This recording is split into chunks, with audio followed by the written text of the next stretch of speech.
Advertencia. Este programa, sus componentes y posibles invitados no tratan de expresar ideas políticas ni religiosas. En este programa solo divulgamos hechos históricos y relatamos leyendas, sin ningún posicionamiento político, ni religioso, ni social.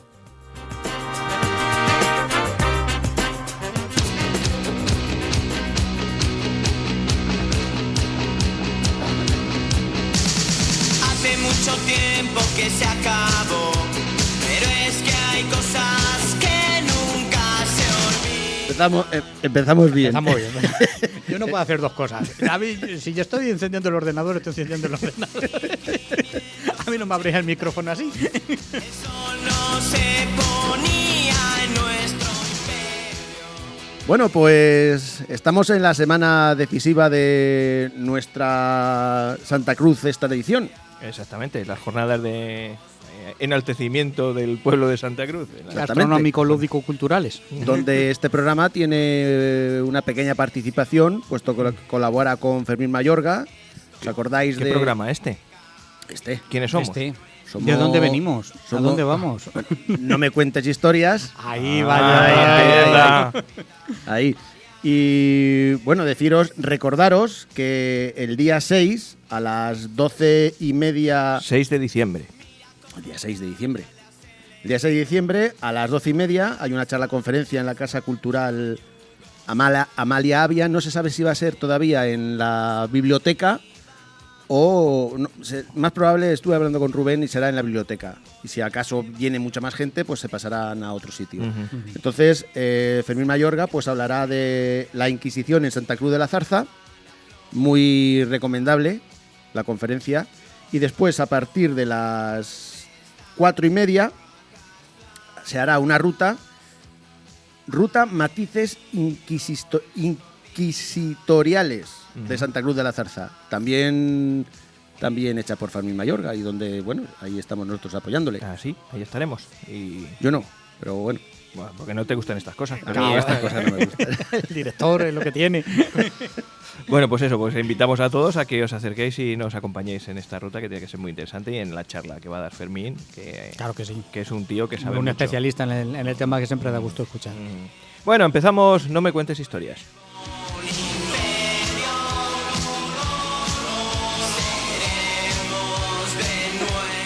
Vamos, dile que tiene la boca llena. Bueno, vamos a recordarlo. No, vamos me a has cogido con una viola. Claro, bueno, habla bien que estamos en la radio y no se ve lo que estás haciendo. Con una Escucha violada. todo el mundo. Una aceituna con un pepinillo de... ¿Una viola? Ven. Que no, que Recordar dónde estamos y... no, primero vamos a decir, si te parece, de qué vamos a hablar. Ah, bueno, tú eres magíster. Es que nos pasa siempre lo mismo, que nos tiramos aquí media hora y luego no De hacemos nada. cháchara, y no hemos dicho todavía de qué vamos a... Bueno, pues yo hablo primero. Venga. Ala, que tiene la boca llena, si es por hacernos a nosotros la gracia. A ver si sueltas algo. Yo voy a hablar Si puedes. de un alemán Ujú. que la verdad que fue respetado y temido por todos, tanto por los aliados como por los su suyos. por los suyos. Se llamaba Manfred von Richthofen, Alias... Barón Rojo. El Barón Rojo. Ahí está. Y bueno, yo porque parece ser que hay varias crónicas. Entonces, bueno, hay una serie de crónicas que hablan como el Caballero del Aire, que derrotaba al enemigo y le hacía no sé qué, y sin embargo otras hablan de que al contrario, derrotaba al enemigo y le seguía disparando. Entonces, bueno, yo eso Sí, lo que no he... era tan caballeroso como Sí, podría parecer. yo eso lo he librado Obviado. y bueno, hechos y ya está. Imparciales. No pasamos a esto.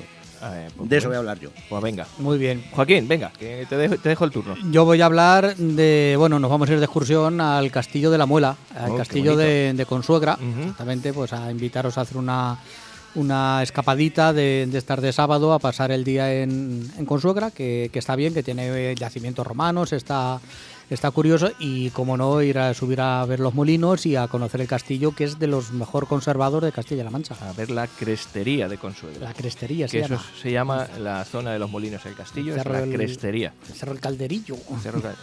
Sí, sí, pues bueno. Muy y yo, bien, ¿y tú? que me toca que queréis que os cuente y que lo pusimos en Facebook, pues creo que ha salido, si no me contradices, Los papas. los peores papas de la Exactamente, historia. los Que hay peores unos papas. cuantos. Vamos a hablar un poquito de los buenos o de los santos y sobre todo Hemos dicho de los peores. de los así que peores. Así que tiene vamos a hacer sacar lo peorcito. una lista. Vamos a tardar poquito en apañarlo, ya veréis. Arrancamos. A por ello. La tortilla de patatas. En Las Vegas no hay blackjack, solo se juega al cinquillo. Y la moda es en rojo y amarillo.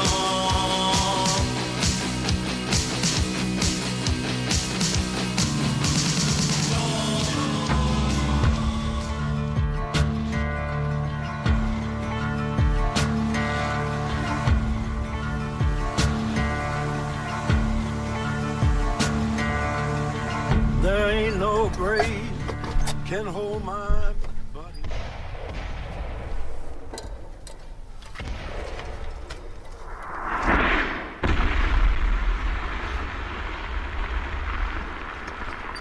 Ready, men? Move out! Nos encontramos en una trinchera inglesa, un día cualquiera, en plena Primera Guerra Mundial.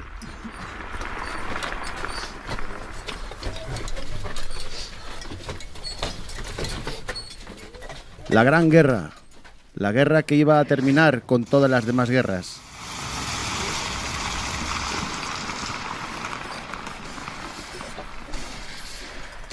Run, Russians! Come on!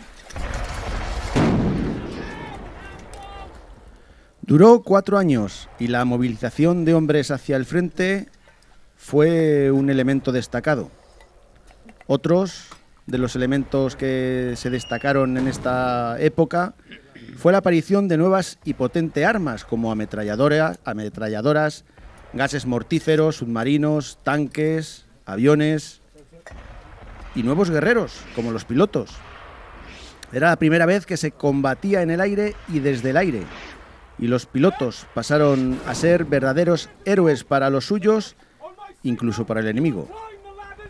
Uno al que le pasó eso era alemán.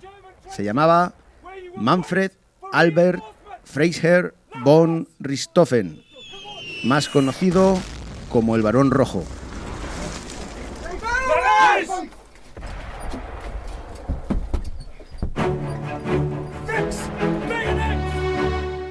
Nació en Kleiburg, Baja Silesia, actualmente en Polonia.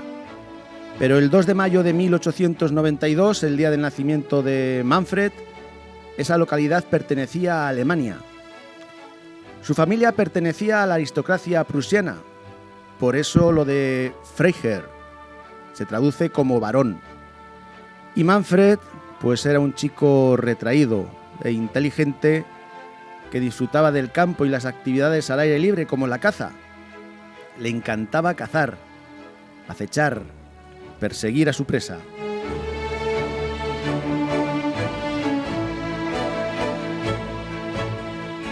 Y aquí le tenemos con 11 años que marcha a la academia militar para seguir los pasos de su padre. Y ya con 19 años se alista se une al regimiento de caballería aulana cuando ya termina la educación de cadete. Hasta esos momentos la caballería había sido pieza importante en los ejércitos, pero cuando estalla la Primera Guerra Mundial, el 28 de julio de 1914, y con la aparición de las nuevas armas en los campos de batalla, pues como que la caballería aquí no es que fuera muy útil. Bueno, pues Manfred está sirviendo como oficial de caballería en el cuerpo de reconocimiento. En ese momento la guerra se encalla, no avanza. Es lo que se llama guerra de trincheras. Y la misión de Manfred es patrullar detrás de la línea del frente, una zona tranquila y poco peligrosa. Manfred está desilusionado y aburrido y llegó a escribir a un superior diciéndole que no venía a la guerra a buscar ni huevos ni queso.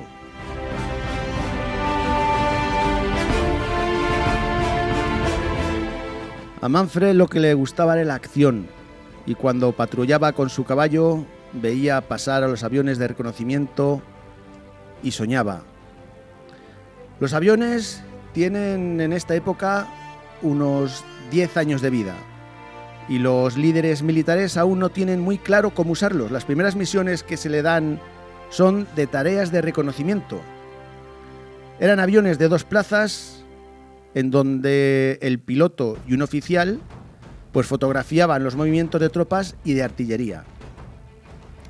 Al principio, los pilotos de reconocimiento, aparte de fotografiar las posiciones de sus enemigos, amenazaban a estos con el puño. Poco después, empezaron a dispararse con pistolas y luego se instalaron ametralladoras, pero que solo podían disparar hacia atrás y a los lados, ya que si lo hacían hacia adelante, pues Estaba la hélice. las hélices se destrozaban.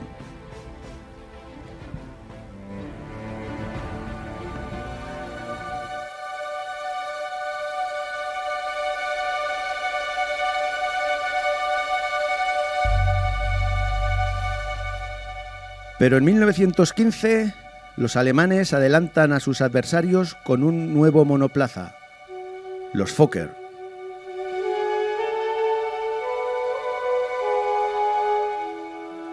Llevaban el nombre de su creador y este solucionaba el problema de disparar hacia adelante. Este investigador creó la ametralladora sincronizada, que consistía en un interruptor que sincronizaba la hélice con los disparos de la ametralladora, haciendo que ésta disparara cuando el aspa de la hélice no estuviera delante.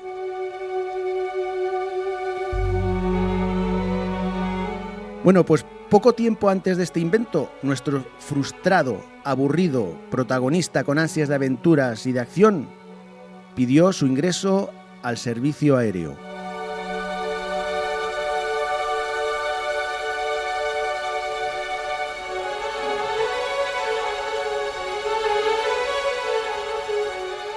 Y Manfred empieza a volar, a disfrutar y a ser feliz.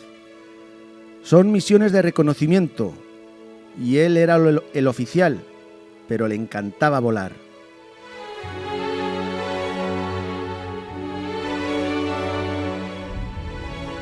Es entonces cuando conoce al piloto Oswald Boelke, un piloto alemán que fue el primero en crear tácticas para pilotos de combate. Pensad que en esta época no había nada de eso y los pilotos tenían que improvisar durante el vuelo, aprendiendo si salían vivos. Bueno, pues Boelke y Manfred se conocen y Boelke ve en Manfred un destello de talento. Encuentra al alumno que algún día superará al maestro y Boelke le enseña todo lo que sabe a Manfred.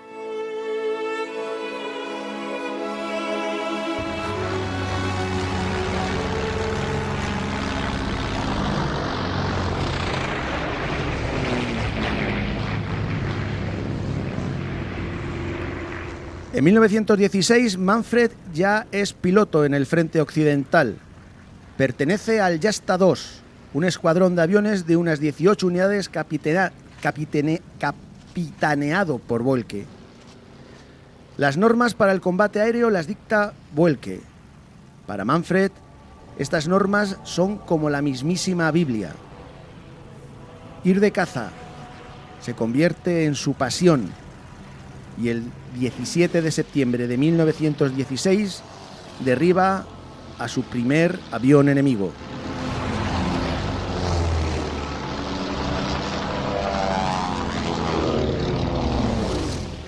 Ese día, Manfred y su Albatros D2 vuelan alto, muy alto, siguiendo el manual de Boelke. La altitud es la base.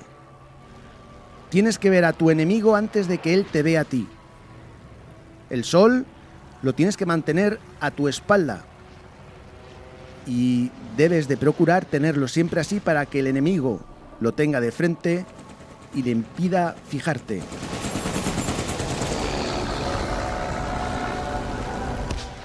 Manfred ve a su presa y maniobra descendiendo rápidamente por la parte trasera del avión de su enemigo, que poco puede hacer. Manfred tiene 24 años y empieza aquí a escribir su leyenda. Después de esta primera victoria, inicia la tradición de encargar una copa de plata con la fecha y todos los detalles de la victoria grabados en ella. Manfred llegó a reunir 80 copas.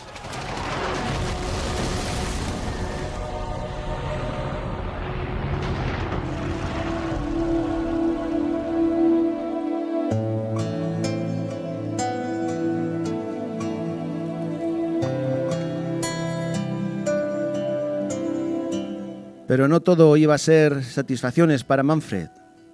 El 28 de octubre de este mismo año, su mentor, su amigo, Oswald Boelcke, muere en un accidente de vuelo contra uno de sus aviones.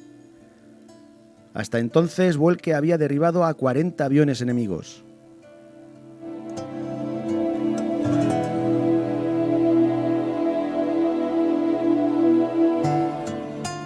Tanto Manfred como el escuadrón, como la nación, todos ellos lloran su muerte.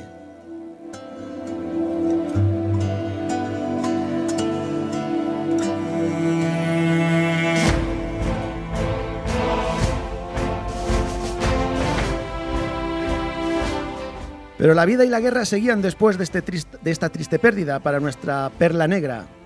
Y en enero de 1917, con 16 aviones enemigos abatidos, Manfred recibe la medalla más importante de Alemania y el mando de su propio escuadrón, el Jasta 11.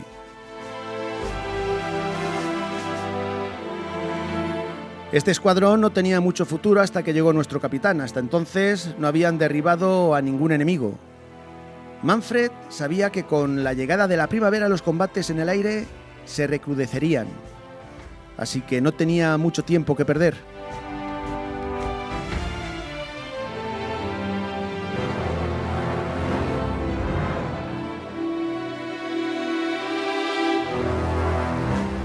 La esperanza para estos pilotos llega en forma de aviones nuevos, los Albatros D3.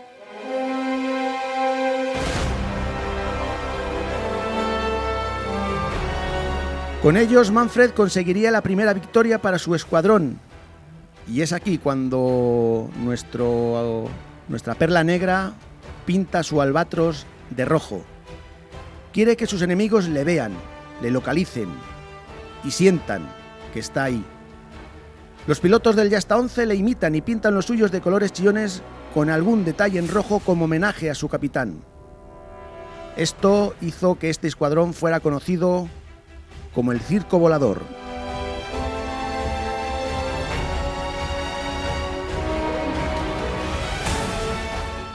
Manfred va derribando enemigos y su reputación cruza las fronteras alemanas. Los franceses ya le llaman el Diablo Rojo, los ingleses el Sangriento Barón Rojo, y en Alemania llega a ser todo una héroe nacional.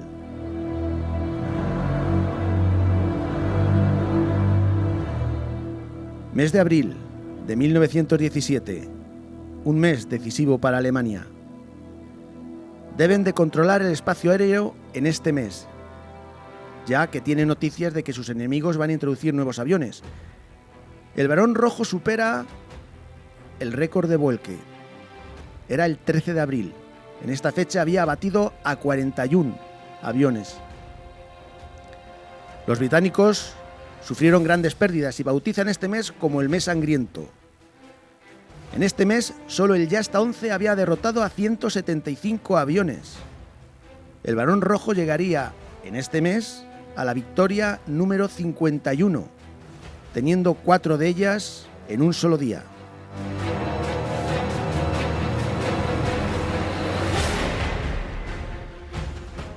Pero todo lo que sube baja, y esto mismo pasó con los acontecimientos en la guerra y con nuestro protagonista a partir de este mes. Los aliados iban comiéndole terreno a los alemanes y a lo que se refiere al Barón Rojo fue herido en la cabeza por una bala de un avión de reconocimiento. que le disparaba sin apuntar y muerto de miedo, pero que bueno, una bala perdida y le acertó.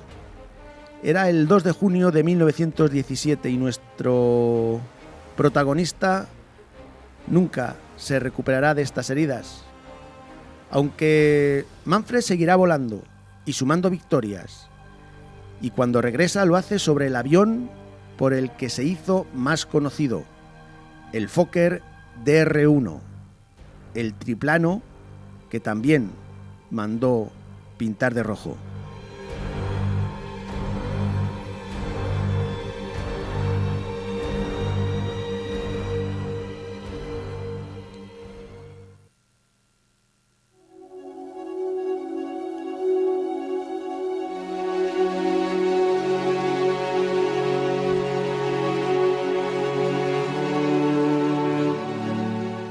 Y llegamos al 21 de abril de 1918.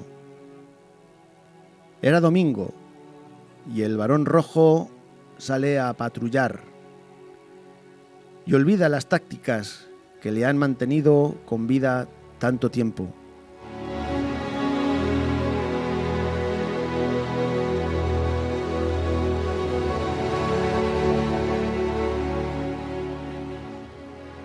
Ve a su pieza, como siempre, y le empieza a perseguir. Detecta que es un piloto inexperto y se acerca, pero no como lo iba haciendo anteriormente, sino se acerca a las líneas enemigas y a tiro de la artillería. Y si esto no fuera poco, un avión enemigo pilotado por el capitán Roy Brown se le coloca detrás y le tiene a tiro.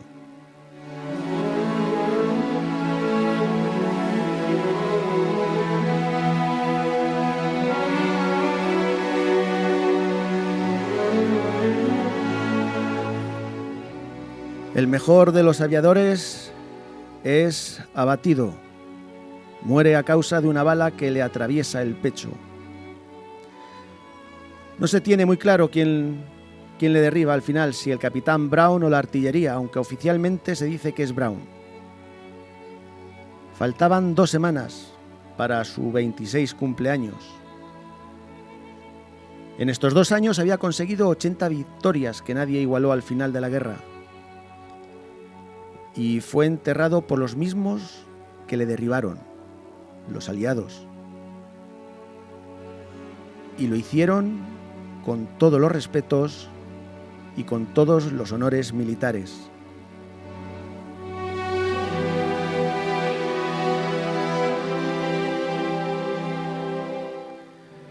Finalmente, aquel 11 de noviembre de 1918, Alemania pierde la guerra. Más de 9 millones de personas murieron. De ellas, 1.800.000 eran alemanes.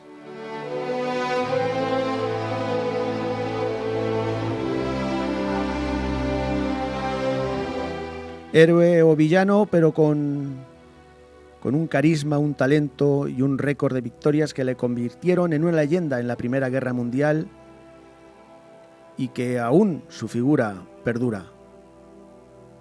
Su avión rojo, su bufanda blanca que se prolongaba hacia el viento, gracias al viento hacia la cola del avión. Manfred von Richthofen, el Barón Rojo, tiene asegurado sin lugar a duda un lugar en nuestra historia.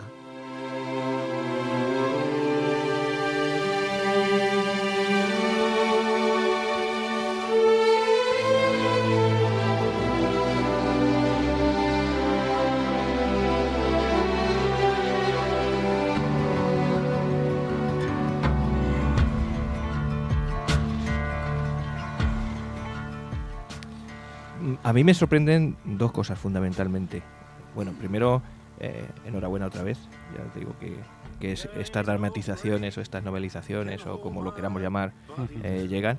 Me sorprende mucho, sobre todo, que es un héroe conocido por todo el mundo, pero estamos hablando de un tío de 26 años. Que hoy sería un chaval de 26 años. 26 años cuando le derribaron. Exactamente. Y fíjate hasta dónde puede llegar y cómo eran los tiempos entonces para que una persona de 26 años llegase a lo que llegase. Y en segundo lugar, y espera que te corto ya por completar, el destrozo que fue la Primera Guerra Mundial, que yo creo que nunca se ha dicho suficientemente el destrozo que supuso en el mundo conocido, en Europa y en todo el mundo, el destrozo que fue. Se ve tapada muy mucho por la grandísima destrucción que fue la Segunda Guerra Mundial al pasar 20 años después, pero la primera marcó un antes y un después en lo que es la guerra. Nunca hasta ahora hubo una guerra con tantos millones de muertos.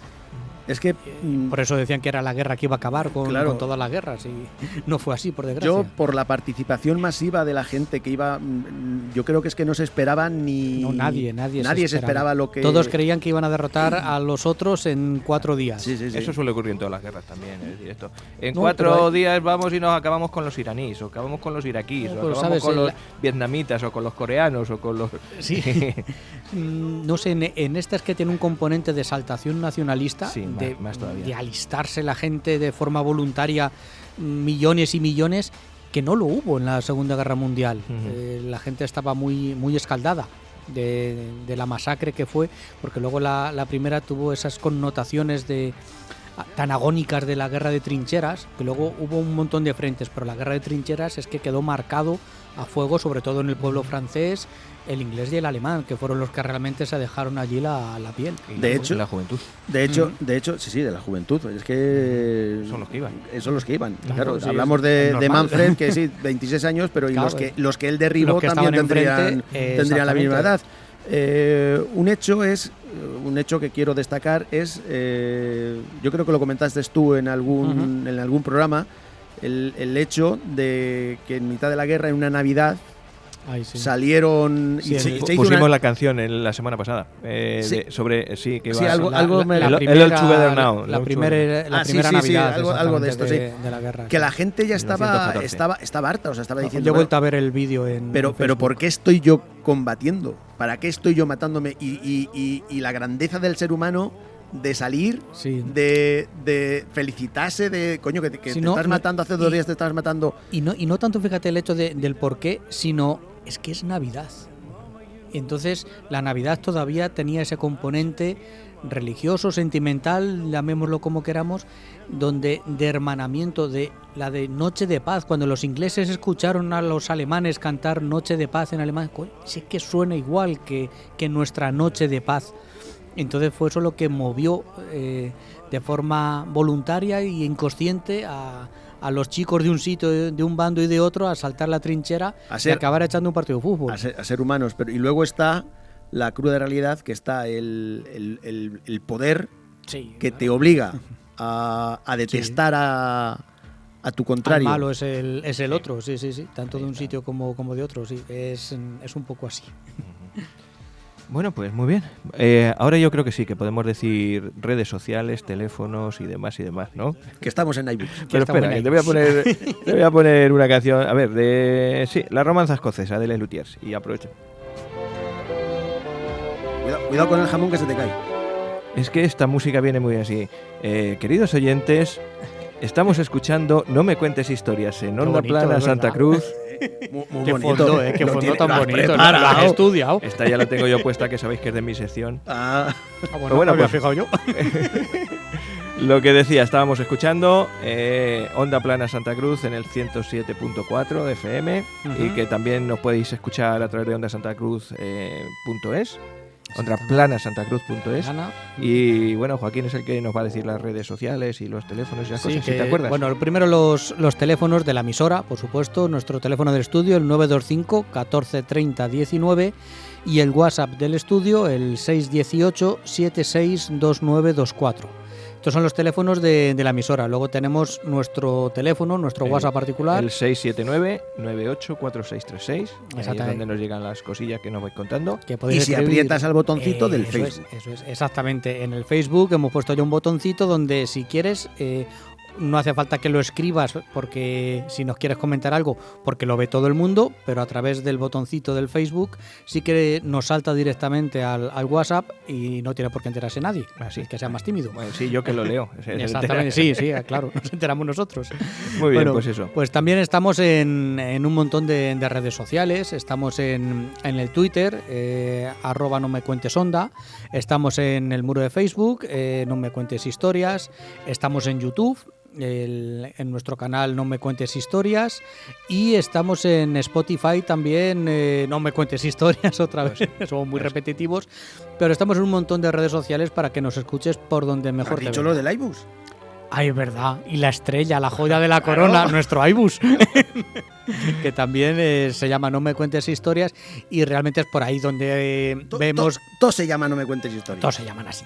Por ahí es por donde vemos realmente que es más fácil o más cómodo a la gente por descargárselo en el teléfono y lo van Y los escuchando escuchas donde cuando quieran. quieras, donde quieras y como quieras. Exactamente. Muy bien, pues vamos con qué queréis que os cuente. ¿Os parece? Venga, a por ello.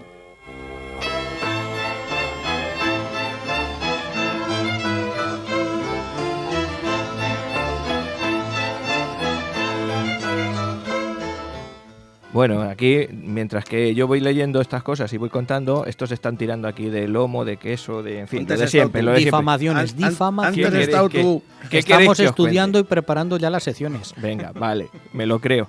Bueno, pues como os decía, pusimos en Facebook 3 temas para que eligieseis. Uno era, creo recordar, las muertes más estúpidas de personajes famosos. Otro era... Que ese también a mí me levanta curiosidad. Sí, hay muchísimas, ¿eh? Tengo recopiladas unas 50 aproximadamente, y hay alguno que muere que no te lo crees. Muy Es estúpidamente. para matarle. Pero vamos. creo que no la vas a poder disfrutar en poco tiempo porque, bueno, ya os anunciaré un Pero cam- son muertes de nobles o de... No, de gente muy conocida. gente conocida. Sí, sí, te puedo hablar, pues yo que sé, de Francis Bacon, en fin, de actores, políticos, pintores, filósofos, gente muy conocida, no solamente... Que también se mueren. Sí, sí. Sí, sí, Lo que sí. pasa es Y que algunas algunos de veces... una forma tonta, por lo visto. Algunas veces de una forma bastante tonta, sí. Por ejemplo, hubo uno que ante una epidemia, creo que de cólera, dijeron que el agua de París estaba infectada, y dijo él muy chulo, estar infectada, trae un vaso que me lo bebo, y a los 2 días palmó. Y efectivamente estaba infectado. O sea que de ahí ya eso es lo más bajo que encontramos. Pero bueno, el caso es que la gente hoy me parece que nos ha pedido que hablemos del tema de los papas, los peores papas de la historia.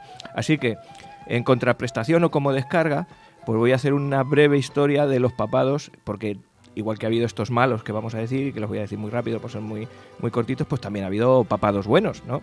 De hecho, pues fijaros, con las canonizaciones de Juan XXIII y Juan Pablo II, que me parece que han sido las últimas, son 87 papas los que hay que se han declarado santos. Esto ya que un papa se considere santo no significa que es que sea bueno de por sí, pero vamos, es un titulillo que le pone la Iglesia para decir que ese hombre hizo cosas buenas. O sea, que no fue tan malo. Pues no creo que hagan santo a uno de los peores. De todo hay, pero bueno. En fin, esto representa el 33% casi de los papas se han declarado santos. ¿Qué pasa? Que son muchos.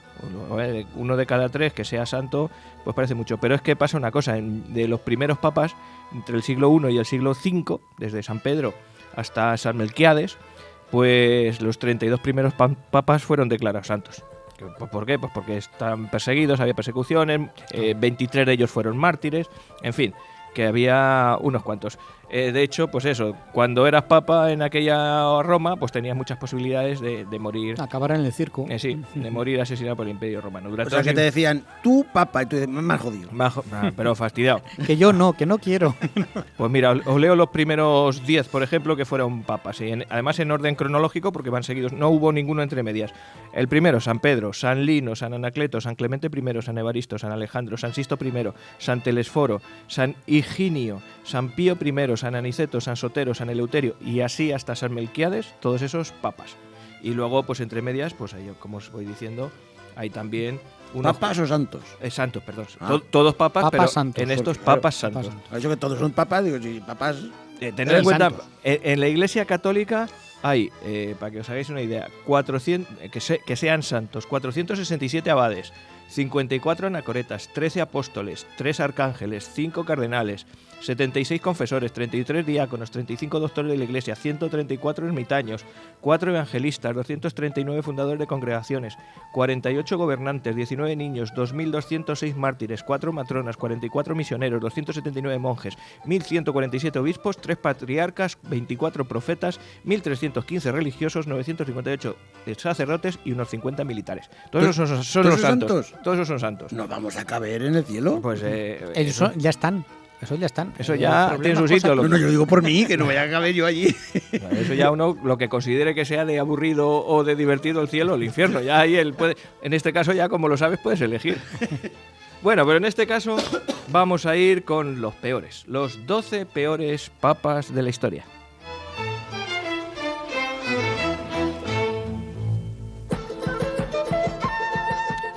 Y es que desde que San Pedro fue en el año 30 después de Cristo el primero de los papas, ha habido de todo en la casa romana y en la casa del cristianismo. Así que vamos a empezar y vamos a seguir un orden cronológico. Para encontrar el primer fichaje, lo de fichaje entre comillas, vamos a hablar del año 896. 896-897, duró un año nada más, menos mal. Estuvo Esteban VI. Como Juan I. Sí, bueno, hay muchos que duran. Juan I no duró un año, ¿no? No, Duró fueron meses. Sí, Un mes creo que duró. Fueron meses. Bueno, pues, ¿qué le pasó a este hombre para ser el primero de los peores papas de la historia? Pues que no tenía una buena relación con su predecesor. Y pues, como se llevaba tan mal y el predecesor había muerto, decidió sacar el cadáver, exhumarlo. Lo juzgó además por traición en la iglesia. Y una vez que le sentenció, le quitó los ropajes de papa, le amputó los dedos y se deshicieron del cuerpo, lo tiraron a un basurero. Madre mía de vida. Qué elemento. Un poquito más adelante, Sergio III, es decir, que había habido ya 2 Sergios antes, fue quien dio comienzo al periodo conocido como el Siglo Oscuro, según la historiografía religiosa. Sergio III era llamado, fijaros, entre los suyos, allí entre la curia, el esclavo de todos los vicios, hecho que da cuenta del estilo de vida que llegaba Le el hombre. pillaba de tú. Se cargó a su Una predecesor. persona normal hoy. Se cargó al anterior papa, para empezar, y después colocó a su hijo ilegítimo como sucesor en el papado. O sea que... Te digo. Prenda. Avanzamos otros 40 años, nos vamos al 955 y nos encontramos con Juan XII, que además de ser hijo ilegítimo de su predecesor, llegó a ser conocido como el Papa Fornicario. Madre Imaginaros de por Dios. No qué. preguntéis por qué. Son muchas Pobres monjas. las hazañas que se le atribuyen, entre ellas mantener relaciones con sus hermanas y violar a peregrinas en la propia catedral.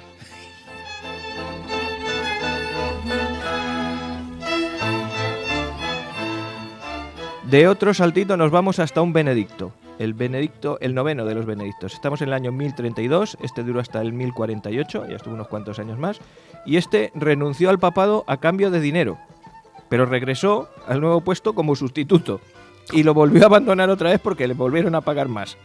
Así que, una vez que, hasta que al final le expulsaron definitivamente y se desconoce en la actualidad ni cómo, ni dónde murió, ni dónde está, ni dónde Un hombre de aparece. firmes convicciones. por lo Sí, que sí. veo. Fue poderoso caballero don dinero. El quinto de la cuenta, ya estamos en el siglo XIII, es Inocencio IV, 1243 a 1254. Este estuvo 11 años y es de los poquitos que no aparece por las tropelías sexuales. Este, por el contrario, el pontífice tuvo a bien tomar una nueva medida de represión contra aquellos que debían confesar herejía. Aprobó el uso de todo tipo de torturas para conseguir que hablasen, es decir, que el que caía en sus manos hablaba o hablaba. Ya estaba la Inquisición, ¿no? También era muy de la Claro, época. sí, pero bueno. Vamos un poquito más adelante, ya estamos a finales del siglo XIII, principio del XIV, Bonifacio VIII. Este papa se granjeó una magnífica fama de pederasta entre sus coetáneos. Es célebre la anécdota... Por ahí andamos. Bueno, en este caso hay una anécdota que narra su aventura con una mujer y con su hija al mismo tiempo mientras ostentaba el cargo de papa. Llegó a afirmar que tener sexo con infantes no era tan malo como se decía en la época.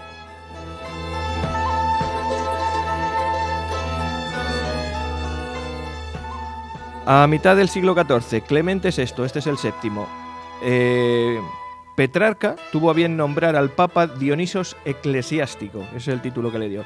El número de amantes que el pontífice, que no me sale la palabreja, poseía, se eleva cada día, contando entre ellas con prostitutas de medio pelo.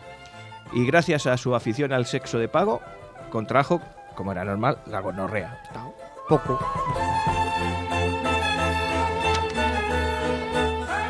¿Eso de medio pelo qué es? Las prostitutas de medio pelo, pues estaban las de, como en todos los sitios, las de lujo, las de tal, y estas las de más bien para abajo. Me imaginaba yo ahí un poquito pelas. Bueno, eso son las modas, voy a poner la música otra vez y sigo. Vamos por el octavo. Sixto IV, 1471, ya estamos finales del siglo XV. Durante la etapa del Renacimiento, y contrario a lo que cabe esperar, Roma se había convertido en la sede de la corrupción social y política. Aquí ya estamos con todos los follones que llevaron después a que Erasmo de Rotterdam se liara a tortazos con media Europa. Entonces, este Sixto IV, que ostentaba el cargo de papa, concibió hasta 6 criaturas en pecado. Uno de los hijos era fruto de una relación incestuosa con su propia hermana. Además, el Papa decidió recordar un impuesto eclesiástico sobre la prostitución. Encima, este le sacaba partido. Noveno, 1484, el siguiente al anterior. Estos fueron seguidos. La etapa del papado de Inocencio VIII, que es el que estamos ahora, se ha llegado a denominar la era dorada de los bastardos. Se sabe que la cifra de los hijos ilegítimos del Papa fue amplia, pero solo son 8 los que reconoció oficialmente, que encima los reconocía. O sea que el tío... Otro de sus escándalos fue solicitar en su lecho de muerte que una joven ama de cría le amamantase. Bueno, se conoce que el hombre se había quedado con hambre. Tenía 6. El décimo, ya vamos llegando al final, que me estoy poniendo ya hasta mal cuerpo. Este a lo mejor lo conocéis. En 1492, Alejandro VI. Un Borgia. Aquí tenemos a nuestra familia. Los Borgia pues tenían eso, que eran muy de su familia. Este llegó a lo más alto en cuanto al poder se refiere. A alcanzar el cargo, pues lo alcanzó pues a base de traiciones, de asesinatos y además incluso propuso hacerse con toda Italia. Otra de sus grandes hazañas fue su relación poco fraternal con su hija y su gran afición a las fiestas y a las orgías. Es lo que tenían los Borgia. Un elemento.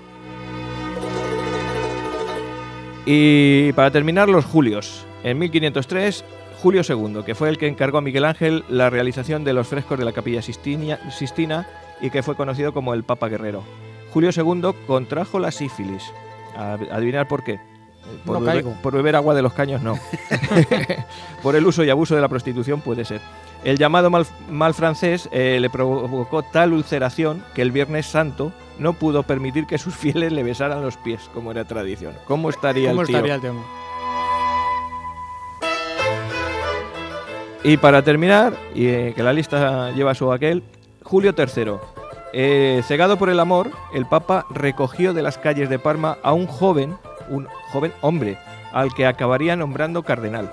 La noticia provocó un enorme escándalo en la ciudad de Roma y el joven en cuestión era, además, un pobre iletrado y bruto, pues sacado de las calles, un pobre sin formación de ninguna manera, pues imaginaros un cardenal de esas características.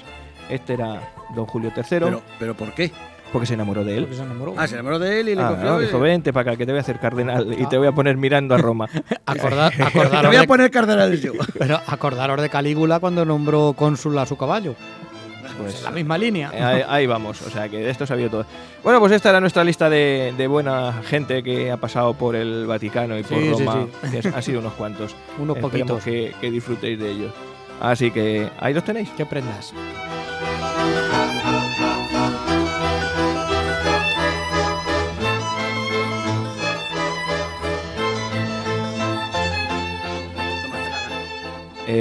Vale, déjamela aquí. Ahora la cojo. Estoy cogiendo una aceituna chorreante.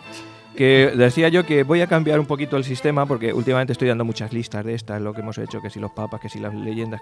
Y es que he estado investigando un pelín en la Biblioteca Nacional, en los documentos digitalizados de la Biblioteca Nacional, y he encontrado 3 joyas, 3 libros de finales del siglo XIX.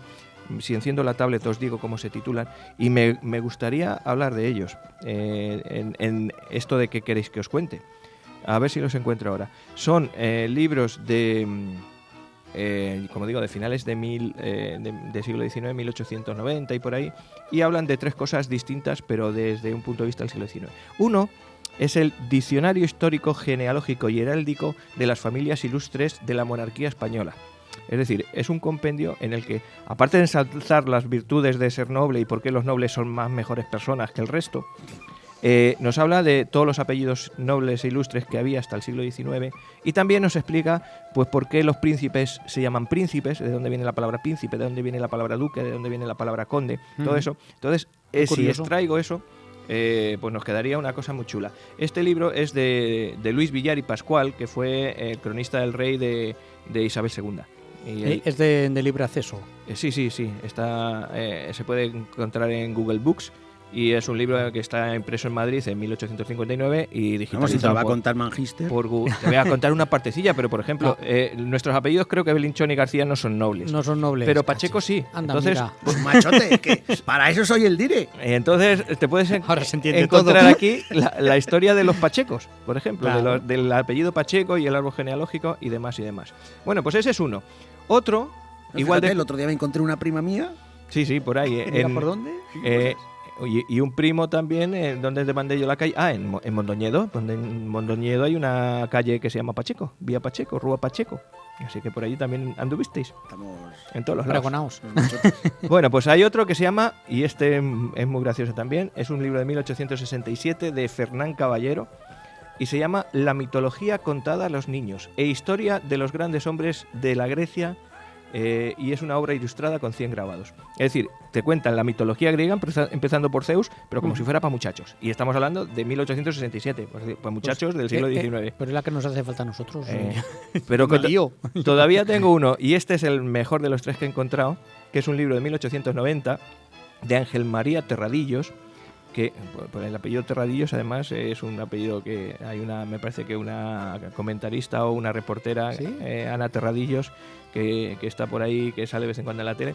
Bueno, pues este se llama Prontuario de la Historia de España. ¿Y qué hace? Nos cuenta la historia de España desde la antigüedad, la parte en periodos, época antigua, época media y época moderna, y además va contándola con preguntas. ¿Qué es la historia? Y lo contesta. ¿Quién fueron los primeros habitantes de España? Porque solo de España. Pues los primeros habitantes fueron Tubal y no sé qué, no sé cuántas. ¿Quién vino después? Los cartagineses. ¿Quién fueron los cartagineses? ¿Hasta cuándo estuvieron los cartagineses? Y así lo va haciendo de una manera muy amena, muy cortita, y que te enteras perfectamente de cómo se contaba la historia en el siglo XIX en España.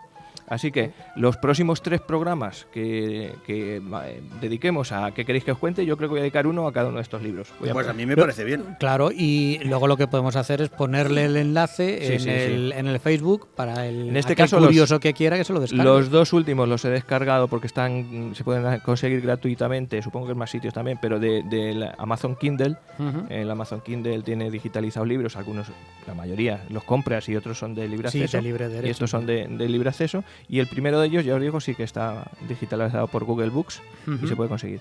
Así que tenemos ahí 3 historias que le vamos a sacar un poquito de Mucho partido juego. porque me ha gustado cómo se enfoca. Sí, además, sí. Así que ahí estamos. Original.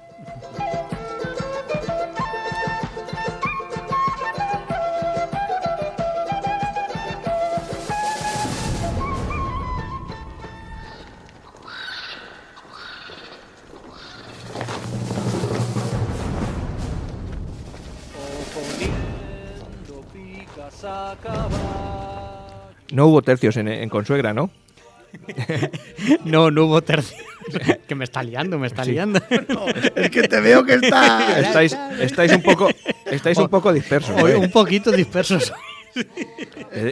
Bueno, retomamos. Que decía yo que no había tercios en el castillo de Consuegra, en el castillo de la Muela. No, se supone que por allí no pasaron los llegaron tercios, ahí. ¿no? Pues entonces, este himno de los tercios es simplemente la introducción. Es la introducción. Pues vamos a ello. Hoy tenemos el castillo de La Muela. La Muela. Que además es muy curioso. Yo que vivo en Corral de Almaguer y que la patrona es la Virgen de la Muela. Cuando viene alguien de fuera y no lo sabe. ¿Y la muela por qué es? Porque había dentista. Eso te iba a preguntar yo. No, pues la muela en definitiva es una piedra.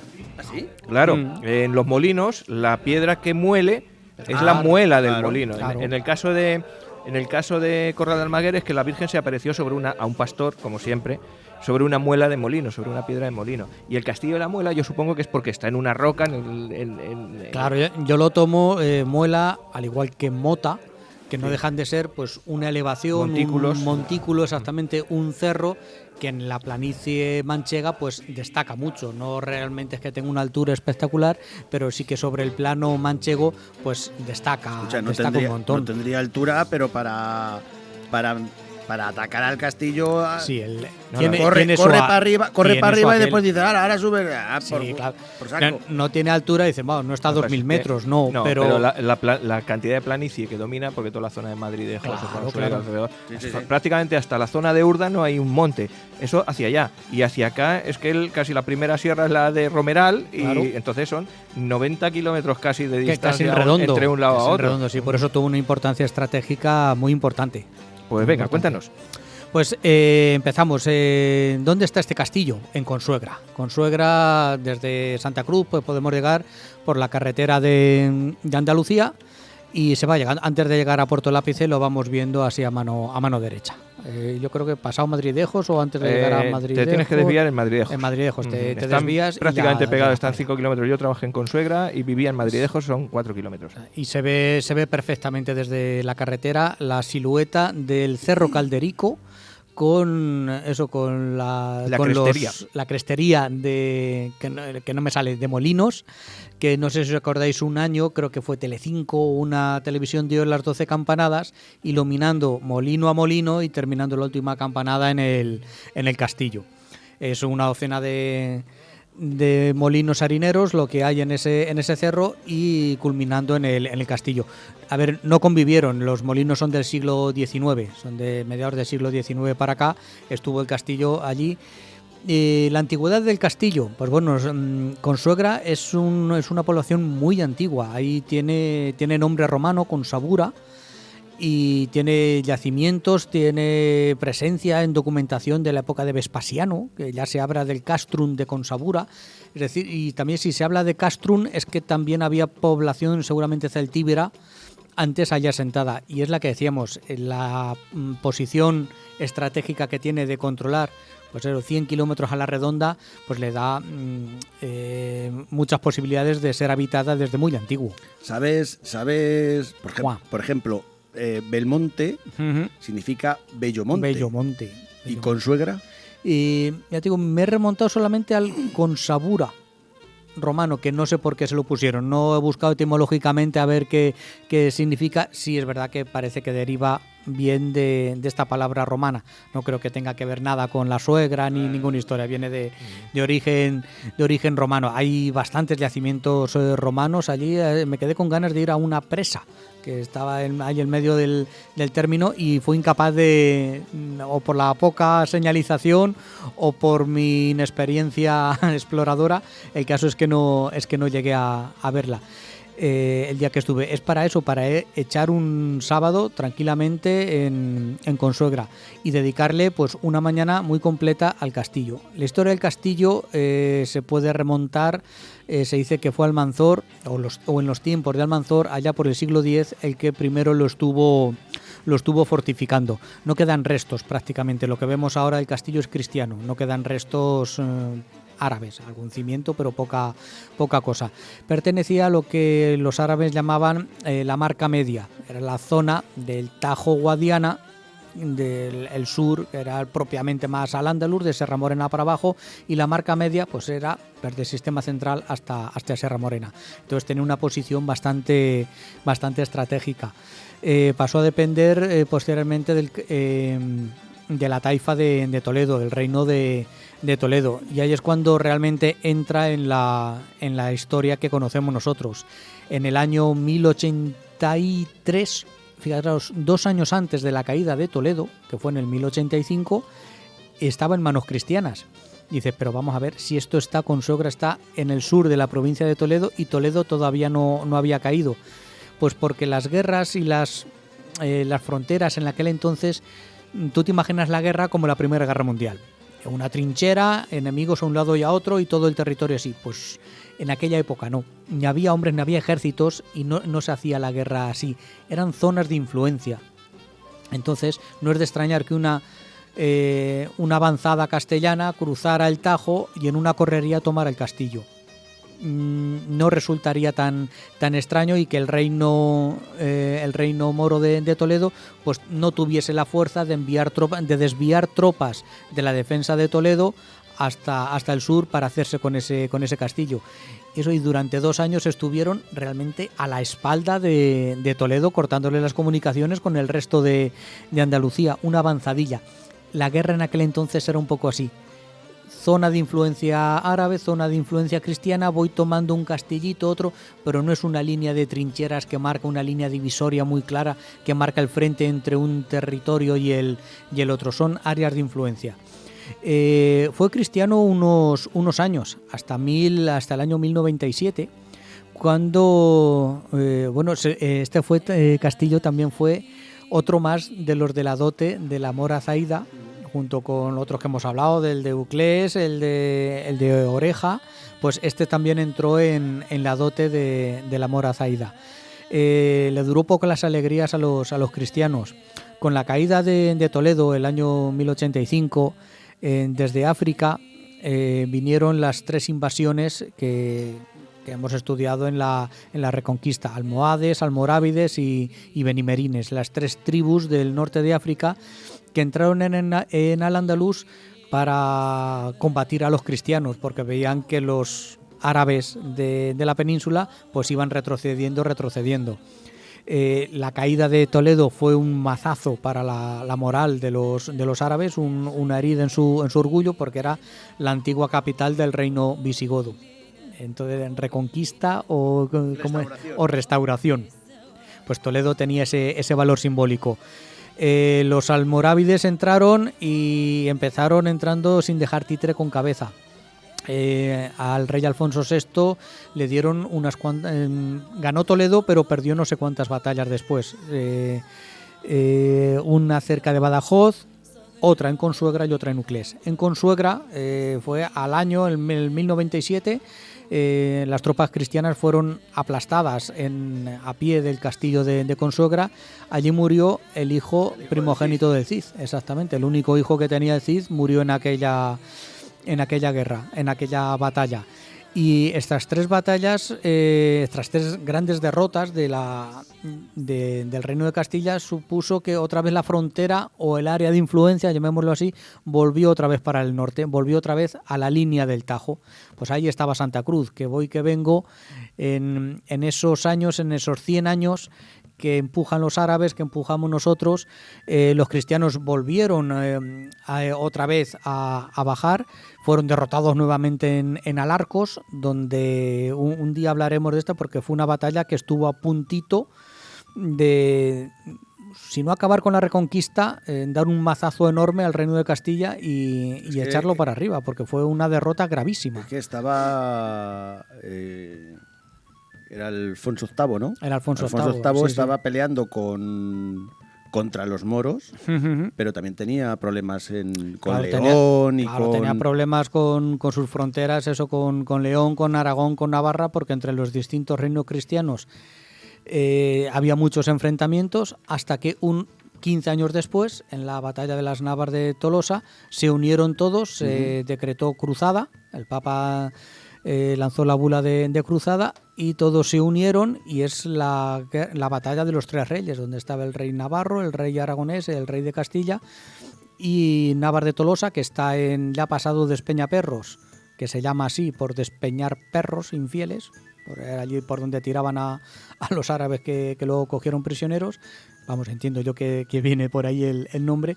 Pues Navas de Tolosa está ya en la provincia de Jaén, y esa fue ya la batalla que hizo el punto de no retorno. A partir de allí, ni invasiones ni nada. Estaba ya cantado, estaba sellado el destino de Al-Ándalus, que acabaría, pues Fernando III acabaría tomando Córdoba, Sevilla y abierto todo el Valle del Guadalquivir a la conquista castellana.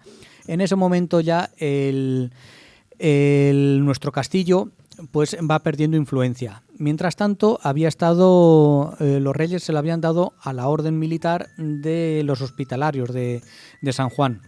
Es una orden menor. Las grandes órdenes pues son Santiago, Montesa, Calatrava, y esta era una orden un poquito más chiquitita, pero que realmente en esta zona pues tuvo mucha importancia por lo que hemos dicho. Creó aquí su pequeño territorio, y toda Castilla, Castilla la Nueva, Castilla-La Mancha ahora, fue reconquistada por las órdenes militares, que eran las únicas capaces de mantener un ejército constante, permanente, al servicio del rey.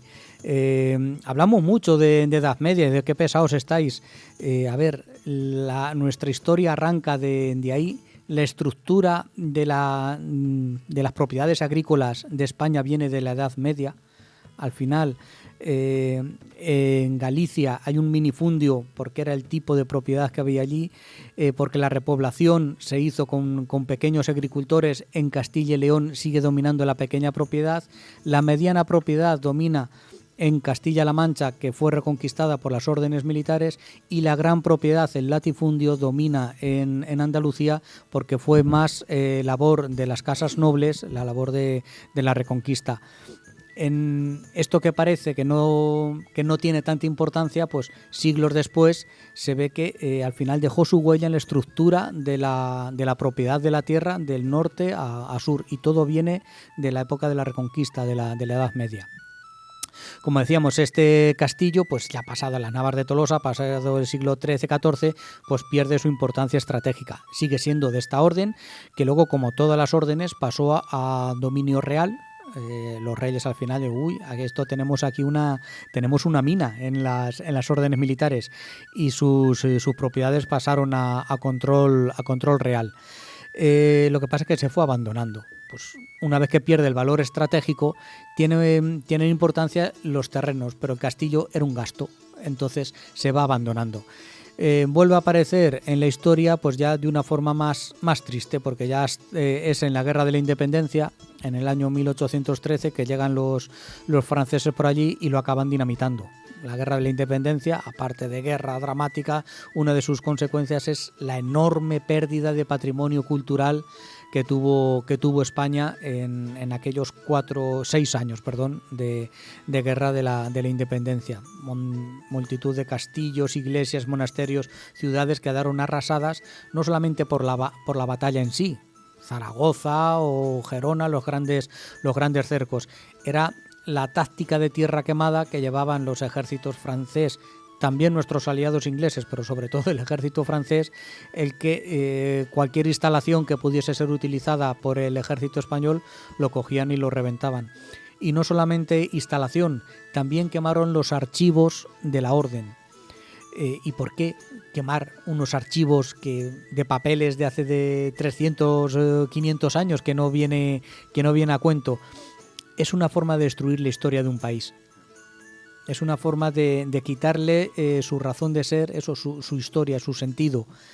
Cuando Gengis Khan, es que me acordaba cuando el otro día hablabas de Gengis Khan, cuando decidió borrar de la faz de la tierra a un reino, la civilización china. Exactamente, esa civilización, quemó sus libros, quemó sus archivos. Esa es la forma de hacer desaparecer, no solamente matando a la gente. Es muy difícil exterminar un pueblo. El pueblo al final, la gente sobrevive y al final crece. Y si tiene sus libros, si tiene sus archivos, su historia, recupera sus tradiciones y su sentido, su ser. Si eso lo destruyes, estás acabando con ese pueblo, le estás borrando de la faz de la tierra. Pues no sé si con esa intención, pero con la intención evidente de hacer daño, pues sí que se iban haciendo, de llevarse los tesoros de las sacristías, de las riquezas que había en monasterios en las ciudades, y quemándolos y destruyéndolos. Eso fue la gran pérdida que fue la Guerra de la Independencia, que se juntó a los 20 años con la desamortización de Mendizábal.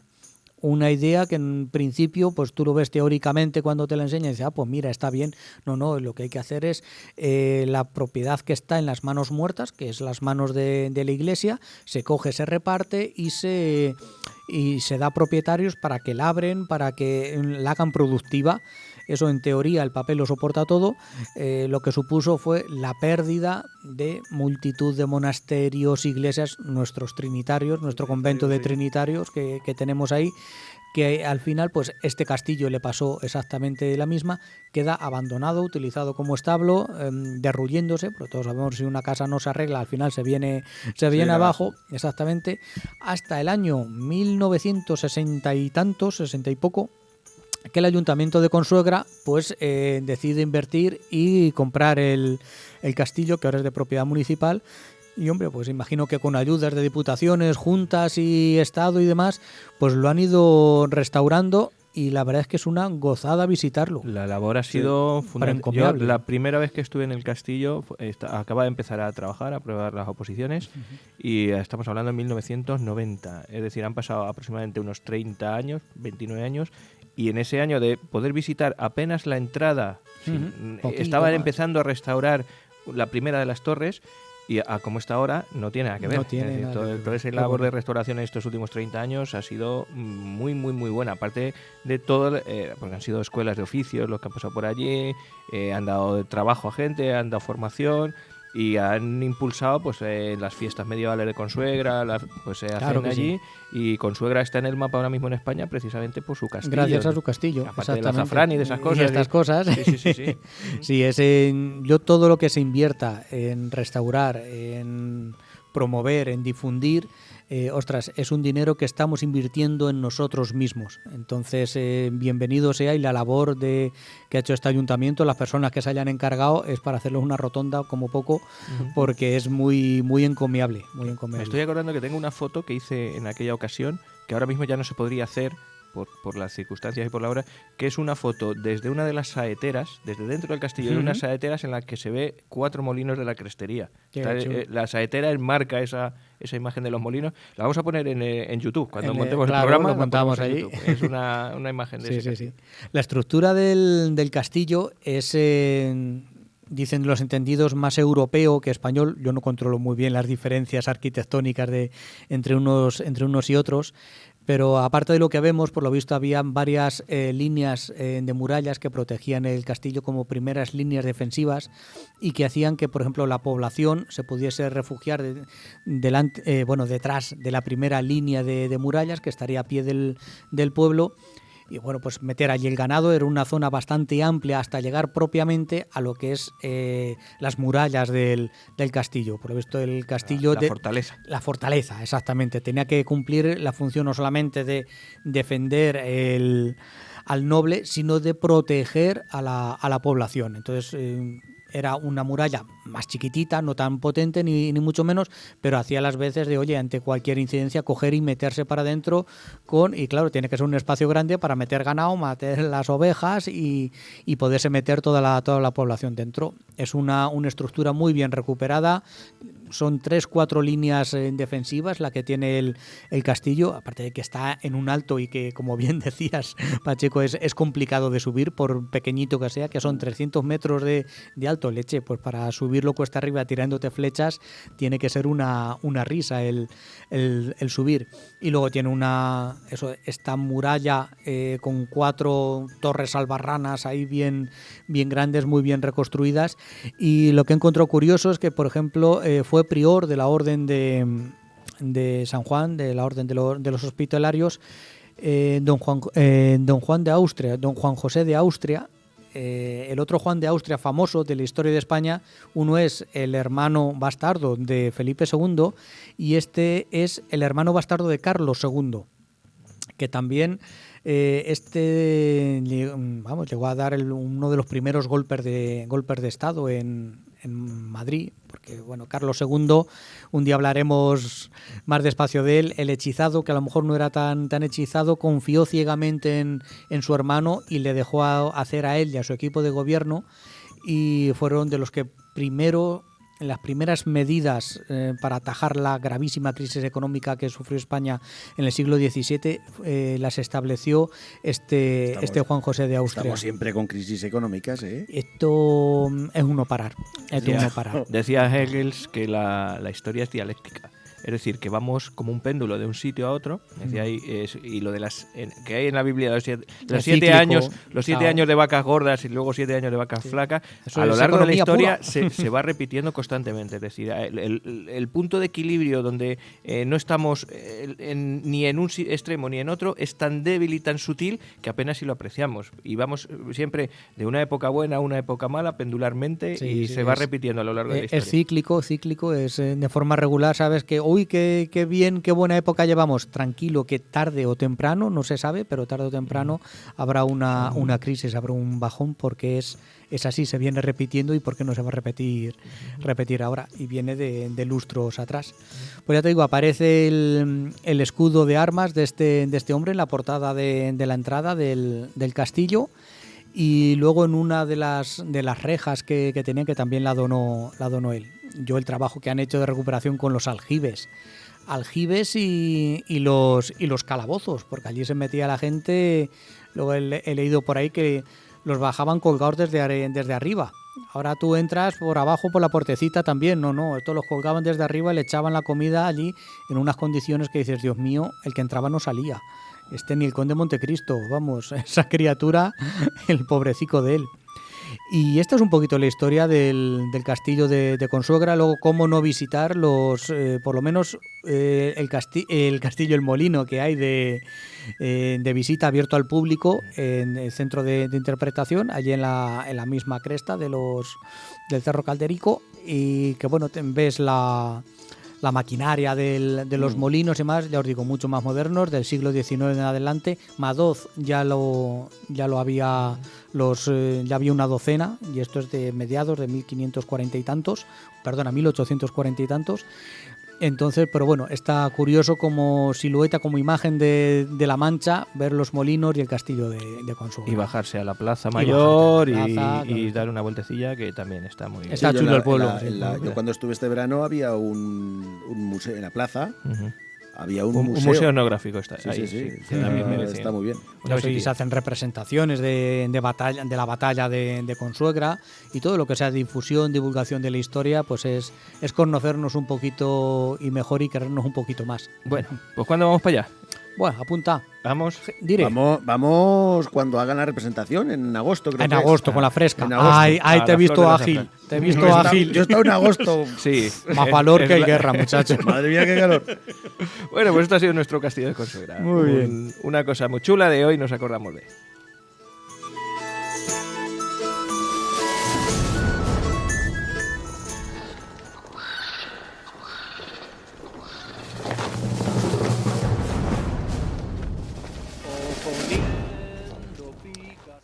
Bueno, y ya por última vez, por no ser muy pesado, que seguimos estando en No me cuentes historias. Sí, no hemos dicho quiénes somos. Bueno, pues venga, a ver, preséntanos. Ahí está a los mandos, siempre pilotando, Rafael García, nuestro dire, Juan Carlos Pacheco, y aquí un servidor, una servidora, Joaquín Belinchón. Con el rulito, el caracolico en la frente. Ahí, tan salado. Bueno, y nos queda, antes de despedirnos, que os ponga nuestra canción con historia de hoy. Tenía preparada una que tenía que ver con la Primera Guerra Mundial, pero es que como sé que la semana que viene tú nos vas a hablar de algo de los tercios, de Flat, sí. La voy a cambiar, voy a dejarla para la semana que viene, porque es una canción chula, es un poema. Y hoy voy a poner una canción que tiene una frase con mucha historia. Va a sonar enseguida en cuanto os lo diga. Y es que la frase pertenece a un político, me parece que era colombiano, que se llamaba Jorge Eliezer Gaitán. La frase en sí la dijo en 1940, pero no se hizo famosa hasta el 1973, porque fue una frase que se utilizó en una canción protesta durante los días previos, los meses previos al golpe de estado de Pinochet en Chile. Es una canción que grabó Quilapayún, no sé si os sonará Quilapayún. En este caso os voy a poner una versión de Inti Illimani, que es otro grupo de los que se llamaron Canción Revolucionaria, en este caso chilena, sudamericana. Los conozco todos. Sí. Como no puesto una cara, vamos. Como no son heavies, te salen. Pero bueno, pues esto, la frase "el pueblo unido jamás será vencido" sí que te suena, ¿no? Sí, eso sí. Mira. Pues esta es la frase y esta es la canción.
palabras de unidad y tú vendrás marchando junto a mí y así verás tu canto y tu bandera florecer, la luz de un rojo amanecer anuncia ya la vida que vendrá.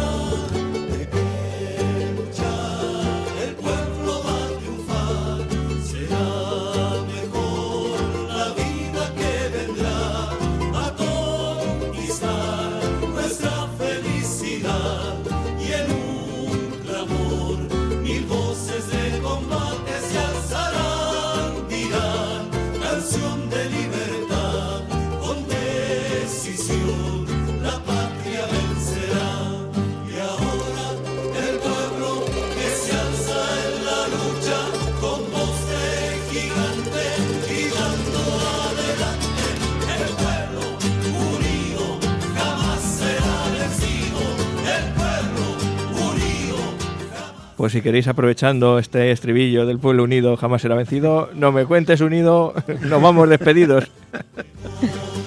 ¿Nos vamos yendo? Vamos a decir Vamos que, viendo, Venga, vamos a ¿de decir. qué hablamos la semana que viene? Eso, Juancar. ¿qué tenéis? Yo mismo. voy a hablar de... Pues fíjate que yo pensaba que en el siglo XIV no había piratas. Principios 15, 14, no había piratas y más españoles. Pues sí, había piratas españoles. Muy valientes. ¿Y además. ¿Tenía nombre o no? No lo desvela la semana que viene. No, este se llama Pero Niño. Pero niño. Pero eso me lo decía mi madre muchas veces. Pero niño. Pero niño. Buen tema, buen tema. ¿Y tú, Rafa? Pues yo he descubierto un personaje que seguramente no esté reconocido en Santa Cruz, porque es un personaje relacionado con Santa Cruz de la Zarza. Fue un médico de finales del siglo XIX, médico de Santa Cruz de la Zarza. Se llamaba Cayetano López Vizcaíno. Y este señor trató aquí en el pueblo, mientras que estuvo, una de las varias epidemias de viruela que hubo, y en este caso consiguió, mediante unos métodos que él fue practicando, pues acabar con la viruela. Luego lo puso en una disertación que la presentó a la Real Academia de Medicina de Barcelona y que fue premiada, y por eso ha llegado hasta nosotros. Entonces, dentro de esa disertación, de esa tesina, de esa tesis, pues resulta que nos explica un poco cómo era el pueblo de Santa Cruz, qué es lo que hizo para convencer a la gente, para tratar a la gente la viruela, y nos pone un poco en situación del Santa Cruz del siglo XIX. Qué bonito. Muy chula. Bueno, ¿y tú? Ah, y yo. Te digo yo que estás... ¿De qué voy a hablar? Ah, sí, hombre. Que el domingo que viene es 8 de diciembre, es el día de la Inmaculada. Vamos a contar una batalla de los tercios de Flandes, por la cual posteriormente se puso la Inmaculada como patrona del arma de la infantería. Y es que Se llama el Milagro de Empel. Dios debería ser... Dios debe ser español. Según los holandeses era Dios es español. Y hay reencarnación. Bueno, pues don Juan, don Joaquín, Rafael. nos vemos la semana que viene. Nos vemos. Nos Venga, vemos. hasta Qué luego. remedio. Hasta luego.